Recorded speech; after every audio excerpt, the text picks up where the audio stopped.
And we're back at 7:08 a.m. and as promised in our studio here at KFYO, Councilwoman Karen Gibson. Well, we're not going to be able to say Councilwoman Karen Gibson. You're going to take a leave. I am, but once councilwoman, always councilwoman. Yeah, that's true. That's true. You get to maintain the title. I do. So, so Randy Christian is taking your position. Yes, he is. And so, what is your plans? You going to coast a while? You think? I'm going to coast a while. I wouldn't blame you. Kind of take a break. I wouldn't blame you a bit. We were just talking about this. It's Tornado Day, May 11th, and everybody's got a story. I slept through the storm, but all we got was the hail. Of course, I was out in extreme South Lubbock, and most of the storm went through downtown, and the really bad stuff. But you were saying you had some family that got wiped out, and they were in a home or in their home, and that got demolished. Wow. Yep. See, I didn't know anyone like that. I remember listening to the radio, and it hit out by the airport, and my grandparents and great-grandparents lived out by the airport. And when we heard that, my dad got up and left with my mother begging him not to leave, and he left, and we didn't know anything. Of course, no cell phones, no anything at that time. And he left, and we didn't know anything. Yeah, no cell phones, Matt. We didn't know anything for about 3 days. That was, Wow. And he was helping people along the way the whole time. Yeah. Well, of course, I was working with the KSEL radio and TV at that time, and so I know Clarence Cahill was one of the photogs for the TV station, and Clarence and I went out and that night, and in the news car when we had access. So it was a terrible mess. I remember downtown the electrical wires laying across the street, and I don't know, there was I don't know how much it rained, but probably several inches. And the Fields Living Center, do you remember that? I do remember that was one of Fields. the most beautiful buildings. It was all glass because they had, and it was down there, about 6th and Q, somewhere around there. And, right on the corner. Yeah, and it was relatively new. Oh, yeah. I think maybe less than a year old. And it had all these beautiful glass chandeliers hanging up. And it was something awesome to drive by at night and see through the glass and all the chandeliers. Lights. And, man, that tornado just wiped it out. To the ground. I can remember driving around after that tornado and just seeing rubble. Oh, geez. Yeah. That was really something. Well, that was a creepy day. Everybody that was here has a story, no doubt about that. Now, of course, we're here to talk about the city council meeting last night and what transpired. So, what happened? Well, we got the annexations done. Oh, you voted on all of them? They are done. Well, so according to this, I think I didn't vote for them all. You didn't vote for any but one. Right. You only voted for one. I voted for the one north of town, that out by the airport. So, and I know you kind of went over this a little bit during the break, but why couldn't this have waited? I mean, it seems like it's going to cost the city money, and the citizens don't want it. Never mind. You can't say. Okay. No, that's fine. But they did go through. What do you call that? Radio silence? Yeah, that's all right. They did go through. So, they did go through. Yeah. Well, and again, though, and tell me if I'm wrong, but as the city grows, they're naturally going to annex new property. And so people who are angry about this, they should know that eventually, when the city grows out to them, they're going to get annexed. And that's one reason a city has what they call an ETJ. I mean, that's just part of it. So it's just as a city grows, as people come in, as businesses come in, the city is going to grow. Yeah, and that's how they grow. And we are growing probably more than I've ever seen this city grow. We're growing pretty steady, not pretty steady. We're growing very steady. We're growing about 1.5% to 2% a year. And that, since I've been on council 8 years, and it's been very steady. Has it been that long? Yeah. Wow. 8 years. Didn't realize that. 8 years yesterday, as a matter of fact, to the day. Yeah. Well, I remember when you announced. So it doesn't seem, time is flying by. It is. So annexation is done. There was what, if I recall, 3 or 4 tracts of land that were annexed? 3. 3. There were 3. But you annexed one the previous meeting, right? Right. One of the 3 was annexed So you have 2. 2 weeks ago, and then we had 2 2 last night. that went through. Huh? So what was the vote 5-2. on both pieces? Well, yes. The tract F, which is the northwest, was Sheila and I voted against that, and then north, the airport area is what I call it. Yeah, Juan and Sheila voted against that one. I got you. But I think that I believe, my opinion is that the runways need to be within the city limits. Our runways for our airport need to be within our city limits. So Why? why? Well, it is our airport. Okay, but there's something that tells me that that's something. An airport is something you want to keep far away from the city and the citizens because of the noise. Well, but they need to be in our city limits. Okay, well, I guess that makes sense. Yeah, it is our airport. Part of them are in, part of them are not, and I've got you. it needs to be all within the city limits. Well, I want to talk briefly about Citizens Tower, because I certainly didn't have a clear understanding of the remodel that they were doing on that. They have actually gutted that thing. Yes. The only thing that's standing is the supports. Concrete. Correct. Yeah, the concrete. It's been the plan to take that down to the bones to begin with. Well, if I had known that they were going to strip it down this much, I think it would have been better just to tear it down. No. No? No, it was going to cost a fortune to bring it down. Well, I know it would be several $millions, but my And then you've got they've almost brought it down. $8 million green space. They almost have brought it down now. With so, was there a reason that was it asbestos, or what was the reason for having to strip it down that far? Well, you did have asbestos in there that they had to abate. You had all of that you had to do, and then They had to modernize the lines was one big thing, I think. You got to get your internet and all of that stuff in there. Correct. You have to check all the electrical because it's a very old Well, they had to building, completely redo the electrical. Yeah, so they had to take it down to the bones just to get to all of that anyway. Okay, let's take a quick break, and we'll be back and talk more with Councilwoman Karen Gibson after this. And we are back here on KFYO Mornings with Dave King and Matt Martin, and in the studio live as we are broadcasting from the Thacker Jewelry Studio. See the custom collection at 6120 82nd Street with Councilwoman Karen Gibson. And Karen, we were talking about the Citizens Tower and how it has really just been stripped down to the bare bones. $68 million is the number I've heard that it's going to take to remodel that thing. Are you on track? Do you know? Right now, they're actually under budget. Are they on track the timeline? Timeline, budget-wise, everything's on track right now. Did they get the garage torn down? I haven't been over there lately, so yeah, it's down. They're digging it out and Wow. pulling it away. That's a lot of cement to move. That is a lot of cement. Yeah. It's a big old pile of cement. Which over brings us to the Coliseum Auditorium. there. Yeah, yeah. Were you glad the vote went that way on that? I was very glad. Yeah, I am was too. glad. are you glad it's over? I think I am glad that's over. I think there was Yes. a whole lot of misinformation about that. I think the citizens There maybe was. didn't hear the straight scoop from everybody.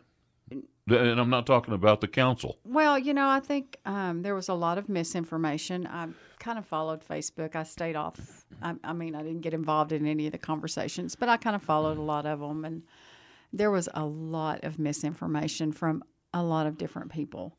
And it seemed as though people were just putting things out that weren't And it seemed to me necessarily like it was true. more vitriol toward the council than it was facts, because I don't believe that you could argue factually that it was worth keeping.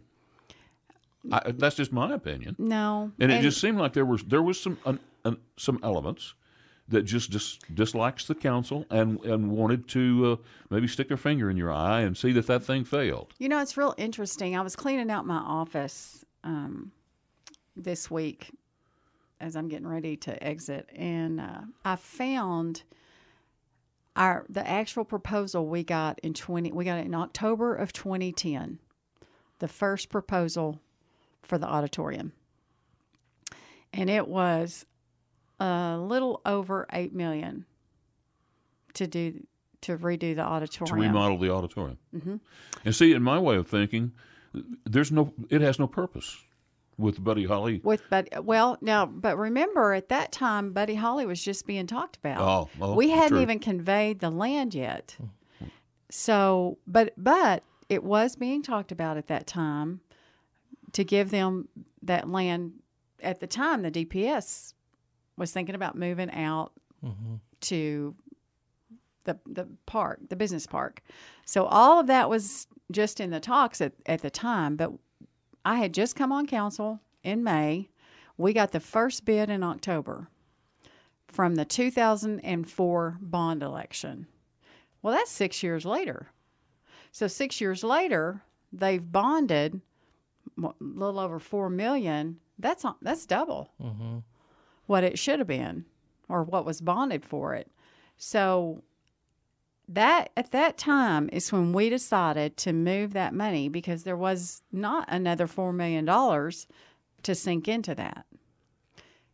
The Buddy Holly Hall, of course, at the time it didn't have the name, but LIPA was starting to form. That whole thing was starting to come into play. And at that time is when that money was moved. No, and it made the auditorium a moot point, really. That's right. Now, I guess you could argue about the dirt floor in the Coliseum and all that, but Matt went out and took the tour. No, she was part of that. Yeah. Yeah, he was. So that thing was, it is so old and dilapidated and would cost so much more. I've heard a number of $26 million. I don't know if that's true, but it just seems like spending millions of dollars. It would just be foolish. Well, you can spend millions and millions, and I know everyone in this room has heard it. You can spend millions to re-roof, redo, whatever. You still have a substandard building to bring in the dirt events, the rodeos, the rope-ins, the equestrian events. There's still no holding pens. There's still no practice pens. There's still not a big enough arena to do what these people are wanting. They're still not coming.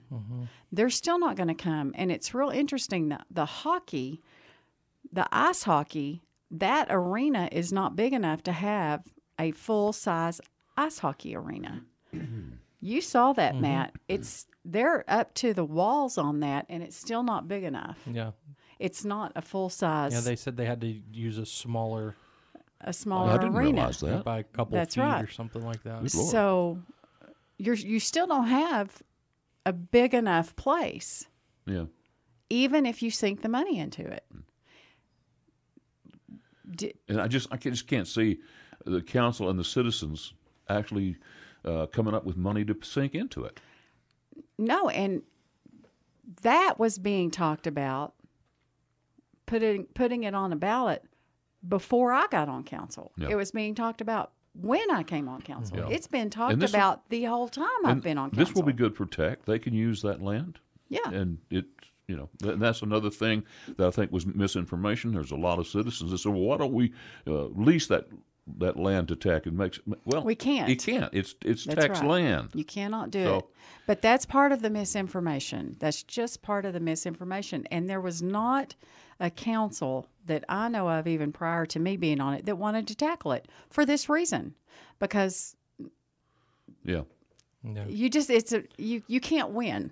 Right. Whether you let people vote on it. Whether you let people vote on it or don't let people vote on it, you can't win either way on this deal. It's now, it's honestly now to the point where, what I've said is it's going to be on the ballot.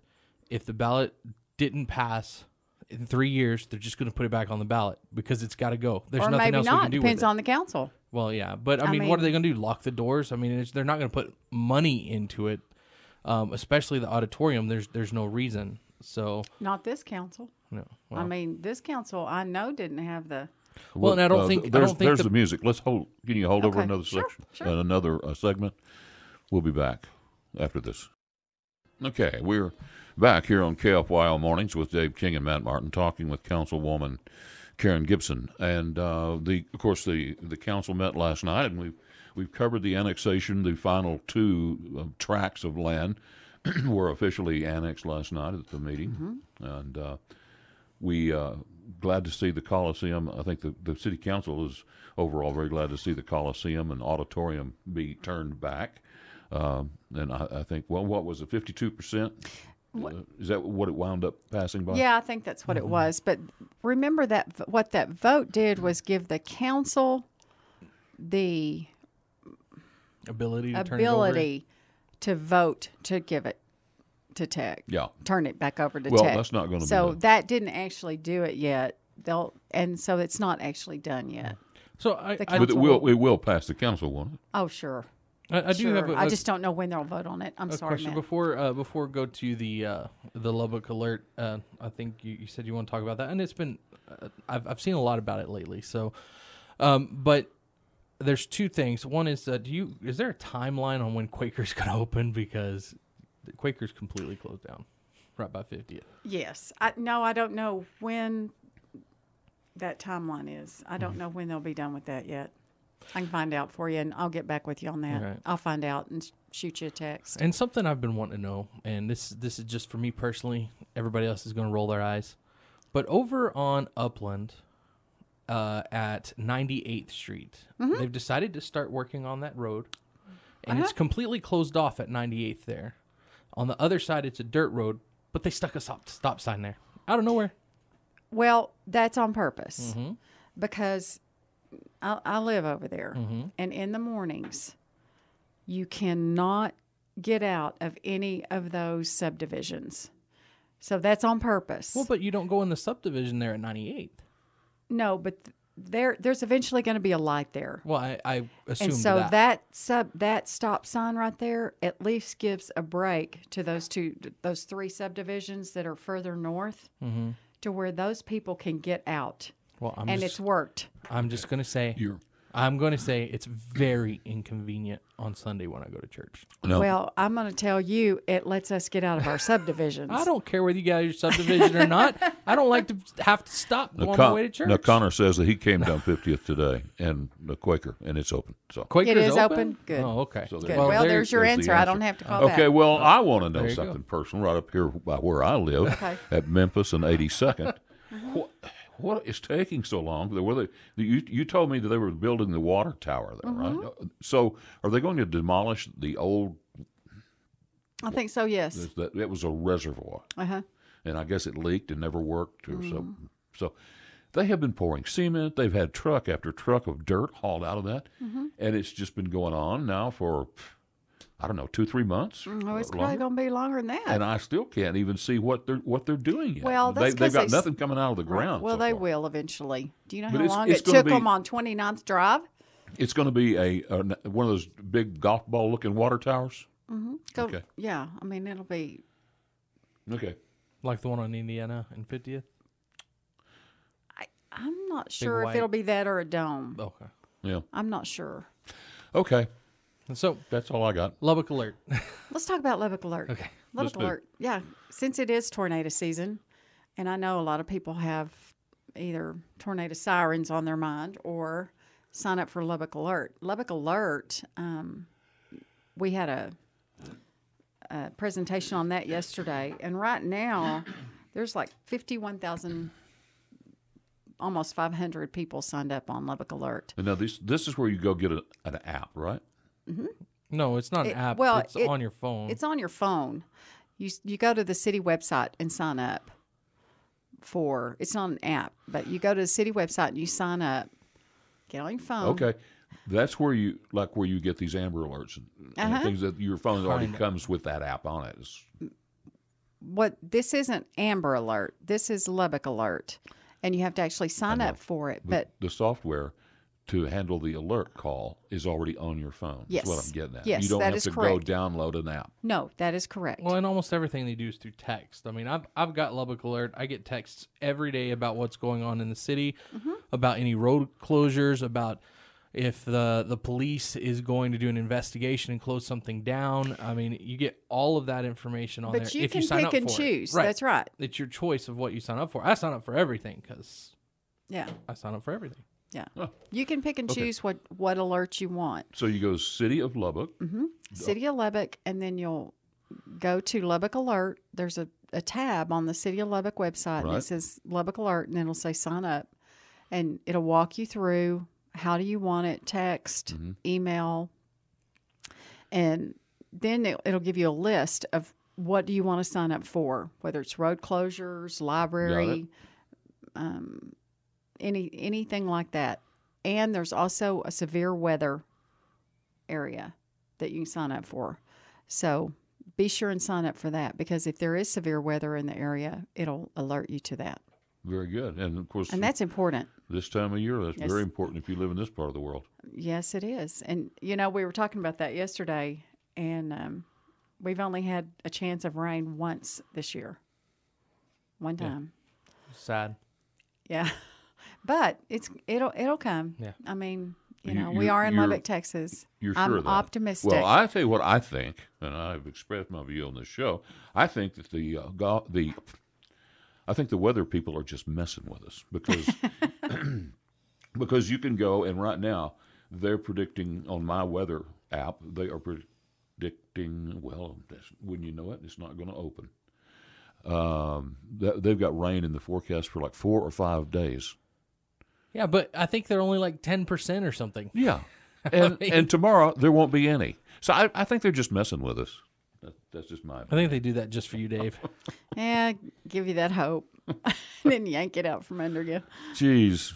But it hasn't rained since, we had that one rain that came through. And that's the first time it had rained since October. I don't know. We need we are rain. in desperate need Yeah, of we some are. rain. We are. We need rain. Well, So we're ready. let's do you have anything that you want to say? I mean, this is your last This is my last weekend one. as a councilman, and Yeah. is there anything you want to say It's before we just, let it you go? has been a joy. It has been an honor to serve the city. Ooh, that's tough, but it has. It's just been, it has been a great journey. It's been a great ride, and I really appreciate being able to serve the city. Well, 8 years. Geez, I didn't know it had been that long. But It has been. That's great. Well, Karen, I think you've done a great job. Thank and you. Overall, I think the council has done a good job. And there's a lot of people, for whatever reason, some that don't think so. And Well, it's a lot of hard work. it is hard work. And by golly, you don't do it for the money. That's one thing for sure. It's hard work, and I think people forget that the council, me, whoever, are people too, and we're just here to serve this city and do the best we can. Have you thought about radio work? No, Oh. no. All right. No. Karen, thanks for coming in this morning. Thanks, guys. And thanks for your service, too. Thank you.